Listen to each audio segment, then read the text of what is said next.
akan berjumpa lagi dalam pembahasan latihan soal bab akhir untuk bab 2 tentang keberagaman lingkungan sekitar. Ini untuk kelas 7 ya, mata pelajaran ilmu pengetahuan sosial. Baik, kita akan membahas 10 soal kali ini. Soal pertama atau soal nomor 1 yaitu manusia purba diperkirakan mulai hidup pada periode zaman.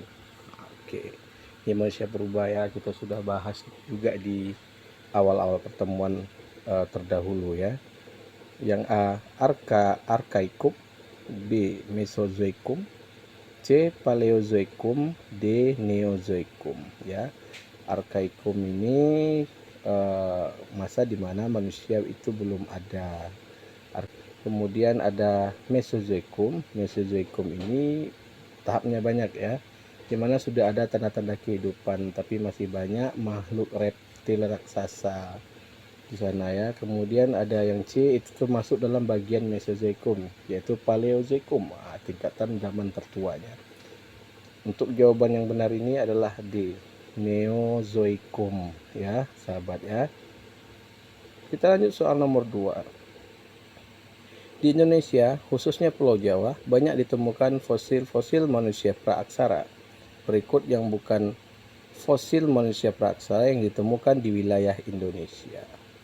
Oke, ini kalau sahabat sangat jeli, ini sangat gampang sekali untuk mengambil jawaban yang benar ya.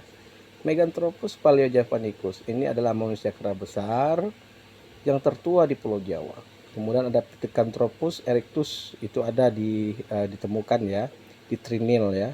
Kemudian ada Homo nederlandsis ya, berarti ini adalah Homo sapien yang ditemukan di Belanda. Yang D, Homo sapien ini adalah manusia kera cerdas, cikal bakal manusia modern. Mana yang bukan? Ya, tentunya adalah C, Homo nederlandsis ya. Nomor 3. Perhatikan tabel berikut. Ada 4 item di sini. Yang pertama itu adalah jenis pencemaran, kemudian penyebab pencemaran. 1. Pencemaran udara, kendaraan bermotor. 2. Pencemaran tanah, asap limbah pabrik.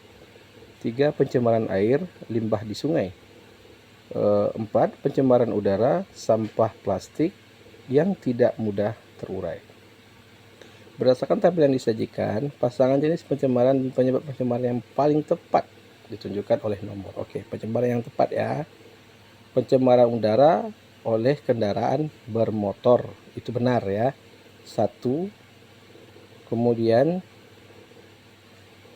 pencemaran tanah, kemudian asap limbah pabrik. Pencemaran air, limbah sungai. Itu 1, 3 ya. 1 dan 3 itu adalah jawaban yang paling tepat, yaitu jawabannya A. Oke, kita lanjut di soal nomor 4. Perhatikan pernyataan-pernyataan berikut.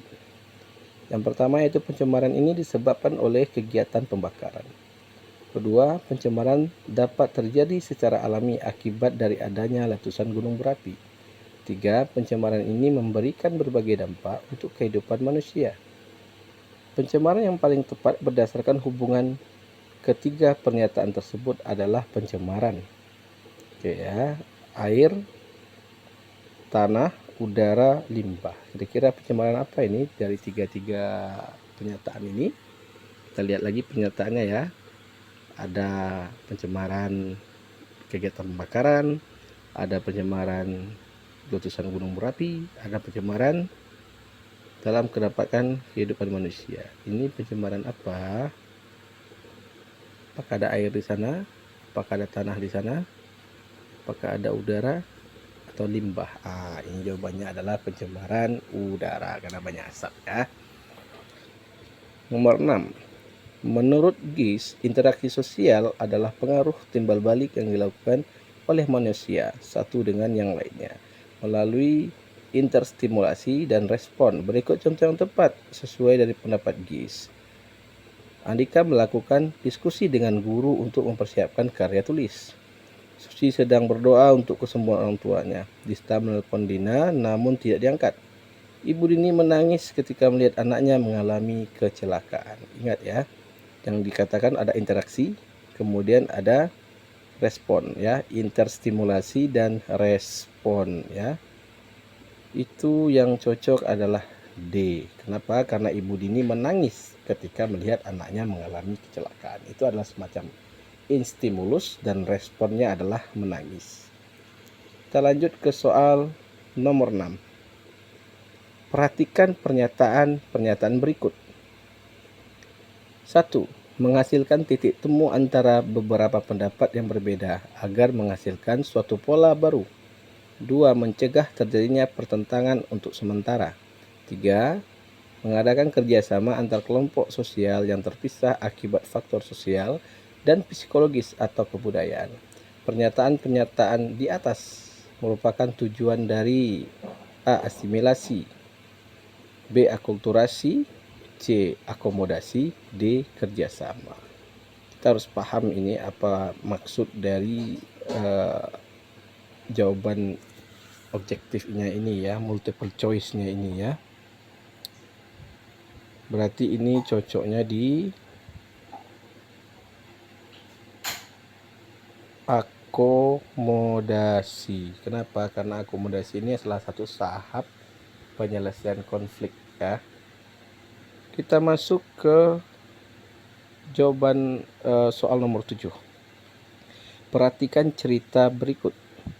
Hari Senin lalu Andi tidak masuk sekolah karena sakit. Kemudian Senin malam Andi mendapatkan telepon dari teman sekelasnya, Asep, yang memberitahu bahwa ada tugas dari guru. Berdasarkan cerita tersebut, tindakan Asep termasuk syarat interaksi sosial yaitu ya, A. Kontak sosial dan simpati, B. Kontak sosial dan komunikasi, C. Komunikasi dan identifikasi, D. Komunikasi dan sugesti. Kontak ya, kontak berarti harus ada komunikasi. Itu jawabannya B ya teman-teman atau sahabat kita. Kita masuk ke soal nomor 8. Dalam kehidupan bermasyarakat, persaingan tidak selalu membawa pengaruh negatif. Berikut yang termasuk contoh kegiatan yang dapat memacu prestasi karena adanya persaingan. A. Bertaruh dalam pertandingan sepak bola. B. Berlatih dengan giat agar menjadi pemenang lomba. C. Memenangkan lomba dengan bantuan juri. D. Menyebarkan berita bohong tentang peserta lomba lain. Oke, yang dampak positif ya, berlatih dengan giat agar menjadi pemenang lomba. Itu jawabannya adalah B.